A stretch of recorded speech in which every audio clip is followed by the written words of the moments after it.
Do you ever get that feeling that no matter what you do, it is never quite enough? That something is always missing? You chase something believing it will finally make you happy, and for a moment it does. But then you start feeling the same way you did before, like nothing has changed. I know that feeling well. For most of my life, I truly thought that all my problems would disappear if I just had the right things. I believed I was unhappy because I was lacking something. I felt lonely because I didn't have close friends or a relationship. I felt lost because I didn't have any real goals or purpose in life. I thought if I just get these things right, I'll finally get to enjoy my life. And one by one, I got them. The friendships, the deeper sense of purpose, and the relationship that I was sure would complete me. But the strangest thing happened. I still felt exactly the same. I still had moments of loneliness, depression, and anxiety, despite having everything I once dreamed of. No matter how much I got, there was always this nagging feeling of more. Just one more thing, one more goal, one more desire, and one more thing to go after. That is when I realized that I was stuck in a never-ending chase, trying to fill a void inside of me with external things that were never meant to make me feel whole. We all kind of do this. We feel like there is a dark void in our soul, an emptiness that we need to fill, to fix ourselves somehow and actually begin living our lives. We tell ourselves, once I get that new phone, new car, or maybe that new apartment, I will finally be happy. But it never ends. The moment we get what we want, the excitement fades away, and now there's something new that we are fixated on. That is how the mind works. We think we are chasing happiness, but we are actually just chasing the next high.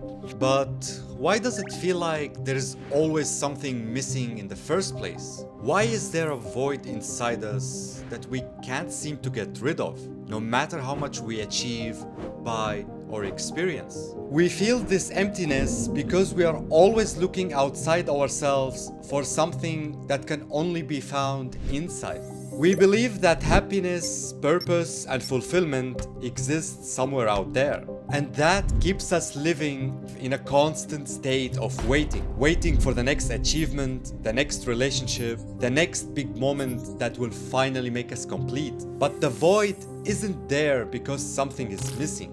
It is there because we are disconnected from ourselves. So we have to ask ourselves, where did we lose that connection? Because we weren't born this way. The disconnection didn't come out of nowhere or happen by accident. It actually starts early in our childhood. We've been conditioned since a very young age to believe that happiness is something we have to reach, something waiting for us in the future, hiding behind achievements and material things. We grow up learning that things like love, validation, and worth have to be earned, that we are not enough just by existing. We have to prove ourselves. So we start chasing things like approval, success, attention, and especially identity. Most of us don't even realize it, but we have tied our entire sense of self to things that are outside of us: our job, our image, and the people around us. We were indoctrinated to believe that these things are what give us value. If you behave well, you will get rewarded. If you do well, you will get accepted. And if you succeed, you will be loved. We saw ourselves as worthy only while we were winning, improving, or becoming more. And when things don't go as we planned, we start to feel like we are failing as a person. When you build your identity and self-worth on things outside of you, your peace and happiness become conditional. They depend on everything in your life staying in place. And when things inevitably change, you are left questioning everything, not just what you have, but who you are. So even when things are going exactly as you want, you still feel unhappy and satisfied, because deep down, you know it could all fall apart. And if it does, what is left of you? That existential question is what forms the inner void. And the moment you reconnect with who you actually are, stripped from all the external influences, the void began to dissipate. We never needed anything as children to feel whole. Back then, we had everything within ourselves. We just existed, and somehow that was enough. But as we grew older, we started to forget how that felt like. We got so busy with our adult lives, trying to prove ourselves, trying to please people, that we lost track of who we were before all of that, before the world told us who we should be.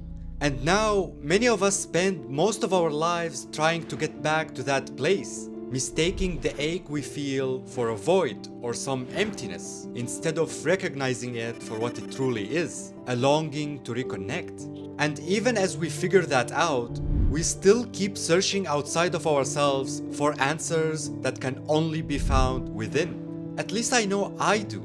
Of course I know I need to reconnect with my inner child. I know that the void is just an illusion, but it is something that I kinda keep forgetting as I get caught up in my goals and the things that I perceive will make me feel whole.